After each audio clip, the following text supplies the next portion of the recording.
사랑했지만 우리는 끝내 만나지 못했습니다. 같은 방향을 바라보면서도 결코 닿을 수 없는 두 개의 선. 그렇게 평행선처럼 우리의 사랑은 그렇게 가까이 가지 못하고 슬프게 존재했습니다. 서울 어느 가을 저녁입니다. 한강변 벤치에 앉아 강물을 바라보는 한 남자가 있습니다. 그의 손에는 오래된 편지 한 장이 들려 있습니다. 읽고 또 읽어서 종이가 닳고 첫 빈 자국이 선명합니다. 그는 편지를 가슴에 꼭 안으며 눈을 감습니다. 사람들은 말합니다. 시간이 지나면 다 잊혀진다고. 근데 왜 나는 아직도 그 사람이 이렇게 또렷하게 느껴지는 걸까요? 5년 전 서울 마포구의 한 작은 서점입니다. 낡은 나무 책장이 늘어선 골목 안쪽 서점. 오래된 책 냄새가 가득한 공간입니다. 저녁 햇살에 먼지 낀 유리창을 통해 피스듬히 들어옵니다. 이준혁 28세. 건축사무소 신입사원으로 혼자 조용히 사는 것에 익숙한 남자입니다. 그가 책장 사이에 서서 시집 한 권을 뽑아 들다가 반대편 책장에서 같은 책을 뽑으려는 손과 마주칩니다. 손가락이 닿습니다. 둘 다 동시에 손을 뗍니다. 책장 너머로 눈이 마주칩니다. 서윤아 27세. 출판사 편집자로 늘 혼자인 것에 익숙하지만 사실은 가장 따뜻한 사람입니다. 아, 죄송해요. 제가 먼저 보려고 했던 건 아닌데요. 괜찮아요. 저도 그냥 손이 먼저 갔던 거라서요. 혹시 이 시집 좋아하세요? 정현종 시인 거잖아요. 오래됐는데 자꾸 생각나는 구절이 있어서요. 어떤 구절이에요? 사람이 온다는 건 실은 어마어마한 일이다. 그는 그의 과거와 현재와 그리고 그의 미래와 함께 오기 때문이다. 이 부분이에요. 준혁은 가만히 그 말을 되냅니다.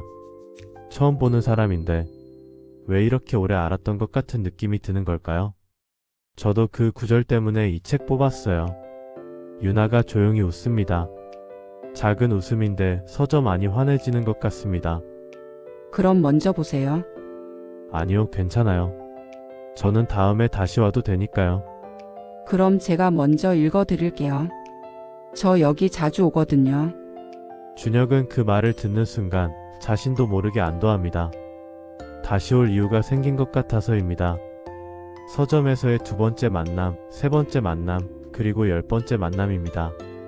준혁은 매주 금요일 저녁 퇴근길에 그 서점에 들렀습니다. 처음에는 우연인 척, 나중에는 솔직하게. 유나도 그가 올 것을 알면서도 모르는 척. 책장 사이에서 기다렸습니다. 어느 비오는 저녁입니다. 핏소리가 서점 유리창을 두드립니다. 준혁이 우산 없이 뛰어들어옵니다. 옷이 반쯤 젖어 있습니다. 유나가 카운터 옆에서 커피를 마시다 그를 봅니다. 우산 없어요? 오다 보니 비가 갑자기 쏟아지더라고요. 여기요. 유나는 핸드타월을 내밀며 준혁에게 건넵니다. 감사해요. 오늘은 무슨 책 추천해 줄 거예요? 오늘은 제가 좋아하는 소설 한 권 있는데요. 이 작가 글에서 위로받은 적이 많아서요. 근데 슬프기도 해서 혼자 읽기가 좀 힘들더라고요. 그럼 같이 읽어요. 저 책 읽을 때 이야기하는 거 좋아하거든요. 유나는 대답 대신 책 2페이지를 소리내어 읽어줍니다. 준혁은 그녀의 목소리를 들으며 핏소리와 섞인 그 순간이 인생에서 가장 평화로운 순간 중 하나라는 것을 느낍니다. 한 달 뒤 서점 근처 작은 카페입니다. 준혁 씨는 왜 건축을 했어요? 사람들이 오래 머물고 싶은 공간을 만들고 싶어서요. 집이든 카페든 어딘가에 있으면 여기 있고 싶다는 느낌, 그게 저한테는 엄청난 거더라고요. 그 느낌 알아요. 유나 씨도요? 저 어릴 때 자주 이사 다녔어요. 아버지 사업이 어려워서요. 어디에도 오래 머물지 못했거든요. 그래서 저는 반대로 책에서 그런 공간을 찾은 것 같아요. 책 안에 있으면 어디에 있든 안전한 느낌이랄까요? 준혁은 그 말에 가슴 한켠이 묵직해집니다. 그녀가 왜 그렇게 책을 좋아하는지, 왜 혼자서도 능숙하게 사는 것처럼 보이는지 조금 알 것 같은 기분이 들었습니다. 그럼 이제는 책 말고도 머물고 싶은 곳이 생겼으면 좋겠어요. 유나가 컵을 내려놓습니다. 준혁을 똑바로 봅니다. 생긴 것 같아요, 근데요. 근데요? 유나는 끝내 그 말을 잊지 못합니다. 창밖으로 시선을 돌립니다. 가을이 깊어가는 어느 저녁 한강변입니다. 붉게 물든 하늘 아래 둘이 나란히 걷고 있습니다. 어깨가 닿을 듯 말 듯한 거리. 말이 없어도 불편하지 않은 침묵입니다. 유나씨, 왜요? 저 요즘 금요일이 제일 빨리 오는 것 같아요. 유나가 조용히 웃습니다. 그게 다 유나씨 때문인 거 알죠? 알아요. 그럼 저도 알아야 할 것 같아서요. 유나씨 마음이요. 긴 침묵이 흐릅니다. 강바람이 그녀의 머리카락을 흔듭니다. 준혁 씨 저 좋아해요. 준혁의 얼굴이 환해집니다. 근데요, 저 지금 많이 복잡해요. 준혁 씨한테 솔직하게 말하고 싶어서요. 무슨 말이에요? 저 몇 달 전에 부모님 이혼 최종 결정이 났고요. 오빠가 사업 실패해서 제가 지금 집안 빚을 같이 갖고 있어요. 몇 년은 더 걸릴 것 같고요. 제 앞에 뭐가 있는지 저도 잘 모르겠는데 누군가한테 기대는 게 너무 무서워요. 그게 저한테도요? 준혁 씨가 좋아서 더 무서워요. 준혁은 한참 그녀를 바라봅니다. 그리고 천천히 말합니다. 기대도 돼요. 저 안 무너져요. 그렇게 말하는 사람이 제일 무너지더라고요. 그래도 저는 옆에 있을게요. 기대든 안 기대든요. 겨울에서 봄으로 넘어가고 둘은 사귀기 시작합니다. 서점에서 만나고 한강을 걷고 유나가 편집하는 원고를 준혁이 밤새 함께 읽어주기도 했습니다. 준혁이 설계한 건물 도면을 유나가 꼼꼼히 보며 여기 창문 더 크면 안 돼요. 햇빛 더 들어오게 해요. 라고 말하면 준혁은 실제로 수정하기도 했습니다. 평범한 일상인데 둘에게는 전부였습니다. 봄, 어느 일요일 오전 준혁의 작은 원룸입니다. 준혁씨, 나 이번에 좋아하는 작가 원고 담당하게 됐어요. 오, 잘 됐네요. 좋아하는 작가 아니었어요? 근데 그래서 더 떨려요. 잘 못하면 어떡하죠? 유나씨가 못하는 거 본 적이 없는데요. 근데 사실 더 떨리는 건 따로 있어요. 뭔데요? 너무 좋아지면 잃었을 때 어떡하나 싶어서요. 준혁이 그녀 옆에 앉습니다. 그녀의 손을 살며시 잡습니다. 잃지 않으면 되잖아요. 세상에 영원한 건 없잖아요. 그래도 저는 오래 있을 사람이에요. 유나가 고개를 준혁의 어깨에 기댑니다. 봄 햇살이 창을 통해 가득 들어옵니다. 그 순간 둘 다 알았습니다. 이 시간이 얼마나 소중한지를요. 6개월 후 초여름입니다. 준혁의 회사에서 해외 프로젝트 제안이 들어옵니다. 싱가포르 2년 계약입니다. 젊은 건축사에게는 일생에 한 번 올까 말까 한 기회입니다. 준혁은 열흘 동안 혼자 고민합니다. 말하지 못합니다. 말하면 현실이 될 것 같아서입니다. 어느 저녁 둘이 자주 가던 카페입니다. 준혁이 먼저 입을 엽니다. 테이블 위에 손을 얹은 채 눈을 마주치지 못하고 있습니다. 유나씨, 나 드릴 말씀이 있어요. 유나는 그 말 한마디에 이미 느낍니다. 좋은 말이 아니라는 것을요. 싱가포르로 발령 제안이 들어왔어요. 2년이에요. 침묵이 흐릅니다. 언제부터 알았어요? 열흘 됐어요. 열흘 동안 말 못했어요? 말하면 진짜가 될 것 같아서요. 가야 해요? 가야 할 것 같아요. 이 기회 아니면 없을 것 같고요. 근데 유나씨 두고 가는 게요. 기다릴게요. 2년인데요. 알아요. 유나씨는 지금도 집빚 갚고 혼자 감당하는 게 많은데 내가 없으면 저 원래 혼자 잘했잖아요. 준혁 씨 가도 저 괜찮아요. 근데 준혁 씨가 이 기회 놓치고 후회하는 건 못 보겠어요. 준혁의 눈이 붉어집니다. 미안해요. 미안하다고 하지 마요. 잘 갔다 와요. 그리고 꼭 돌아와요. 준혁이 떠난 후입니다. 처음 석 달은 매일 영상통화를 했습니다. 시차가 1시간밖에 안 나서 그나마 다행이었습니다. 그러다 프로젝트가 본격 시작되면서 준혁은 점점 바빠졌습니다. 통화가 이틀에 한 번, 사흘에 한 번, 일주일에 한 번이 됐습니다. 유나는 그 변화를 느끼면서도 말하지 않았습니다. 준혁이 힘든 거 알면서 더 힘들게 하고 싶지 않아서입니다. 8개월 후 영상통화입니다. 화면 속 준혁의 얼굴이 낯설게 느껴집니다. 아니, 낯선 게 아니라 멀게 느껴집니다. 요즘 목소리 듣기 힘드네요. 요즘 좀 바빠서요. 설계 기간이라서요. 알아요. 근데 가끔은 문자라도 먼저 줬으면 좋겠어요. 문자 보내잖아요. 준혁 씨가 먼저 보내는 문자가 없어요. 요즘은요.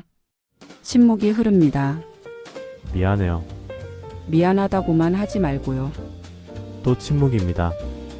유나 씨도 바쁘잖아요. 요즘 원고 마감이라 했잖아요. 그게 지금 중요한 게 아니잖아요. 나도 지금 많이 지쳐 있어요. 솔직히요.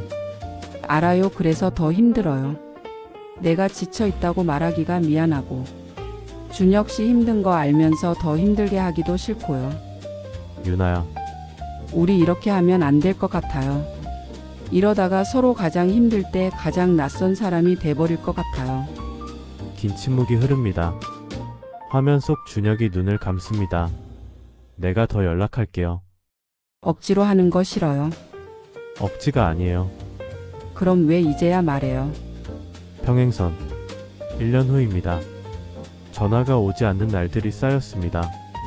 서로가 서로를 배려한다는 이유로 서로를 가장 필요로 하는 순간에 침묵을 선택했습니다. 사랑이 식은 것이 아니었습니다. 거리가, 시간이, 각자의 무게가 서서히 두 사람을 같은 방향을 보면서도 닿지 않는 두 손으로 만들어갔습니다. 어느 날 유나에게 준혁이 메시지를 보냅니다. 준혁, 오늘 거기 많이 추워요? 여기는 갑자기 비가 와요. 뭔가 생각나서요. 유나는 그 메시지를 읽고 한참을 가만히 있습니다. 그리고 답장합니다. 추워요. 준혁 씨는요? 준혁은 그 답장을 보고 전화를 누릅니다. 신호가 갑니다. 유나가 받습니다. 말이 없습니다. 보고 싶어요. 유나는 눈물이 차오르는 것을 느끼며 창밖을 봅니다. 나도요. 미안해요, 유나 씨. 내가 많이 부족했어요. 부족한 게 아니에요. 그냥 우리가 이 거리를 좁히는 법을 몰랐던 것 같아요. 돌아가면 달라질 거예요. 준혁 씨, 응. 저 이번에 지방 출판사로 이직 제안을 받았어요. 부모님 곁에 있어야 할 것 같아서요. 어머니가 좀 편찮으셔서요. 언제부터 알았어요? 한 달 됐어요. 준혁은 아무 말도 못합니다. 그녀도 한 달을 혼자 안고 있었다는 것을요. 그리고 자신이 그것을 물어볼 수 없는 사이가 됐다는 것을요. 유나야, 저 이직할 것 같아요. 그리고 준혁 씨 거기서 좋은 기회 있으면 더 있어도 괜찮아요. 그 말이 무슨 말인지 알잖아요. 알아요. 그래서 하는 말이에요. 우리 계속 이렇게 있으면 서로한테 제일 중요한 순간들을 각자 혼자 감당하게 될 것 같아요. 그게 더 슬플 것 같아서요. 사랑해요, 유나 씨. 나도요. 그럼 왜요? 사랑하는 거랑 함께 있는 거랑은 다를 때가 있어요. 준혁 씨도 알잖아요. 6개월 후 준혁이 귀국하던 날입니다. 그는 공항에서 바로 그녀에게 전화를 걸었습니다. 받지 않았습니다. 문자를 보냈습니다. 답이 없었습니다. 서점에 갔습니다. 유나는 없었습니다. 카페에 갔습니다. 빈자리였습니다. 집 앞에 갔습니다. 불이 꺼져 있었습니다. 그리고 우편함에 편지 한 통이 있었습니다. 준혁의 이름이 적혀 있었습니다. 유나의 목소리입니다. 준혁 씨에게 오늘 귀국하는 거 알고 있어요. 공항 출구에서 기다릴까도 생각했어요. 근데 그러면 내가 무너질 것 같아서 못 갔어요. 미안해요. 우리 처음 만났던 서점 기억해요? 책장 너머로 손이 닿았을 때요. 나 그때부터 이상했어요. 낯선 사람인데 오래된 사람 같아서요. 준혁 씨가 말했잖아요. 사람들이 머물고 싶은 공간을 만들고 싶다고요. 나한테 준혁 씨가 딱 그런 사람이었어요. 내가 있으면 어디든 머물고 싶어지는 사람이요. 근데 어느 순간부터 우리가 평행선 같다는 생각이 들었어요. 같은 방향을 보고 있는데 같은 속도로 걷고 있는데 닿지가 않는 거예요. 닿으려고 하면 선이 흔들리고요. 그게 우리가 사랑하지 않아서가 아니라는 거 알아요. 오히려 너무 사랑해서 서로의 힘든 것을 말하지 못하고 서로의 빈자리를 혼자 채우다 보니까 어느새 우리 사이에 거리가 생긴 것 같아요. 준혁 씨, 나 아직도 금요일 저녁이 좋아요. 나 아직도 비 오는 날 서점 냄새 맡으면 준혁 씨 생각나요. 나 아직도 설계 두면 볼 때마다 창문 크기를 먼저 봐요. 이게 끝이 아니라는 거 알아요. 우리는 그냥 지금 이 자리에서 각자의 방향을 걷는 거예요. 언젠가 이 두 선이 휘어져서 닿는 날이 올 수도 있고 아닐 수도 있고요. 근데 적어도 나는 준혁 씨를 만났던 이 시간이 내 인생에서 가장 따뜻한 챕터였다는 걸 알아요. 잘 지내요. 밥 꼭 챙겨 먹고 건강해요. 그리고 누군가에게 여기 있고 싶다는 느낌을 주는 공간 꼭 만들어요. 준혁 씨는 분명히 할 수 있어요. 사랑했어요. 유나드림. 준혁은 편지를 읽고 계단에 주저앉습니다. 손이 떨립니다. 눈물이 나는 게 아니라 가슴 어딘가가 조용히 소리 없이 무너지는 느낌입니다. 그는 편지를 접어 가슴에 넣습니다. 2년 후 서울 그 서점입니다. 준혁이 서점 문을 열고 들어섭니다.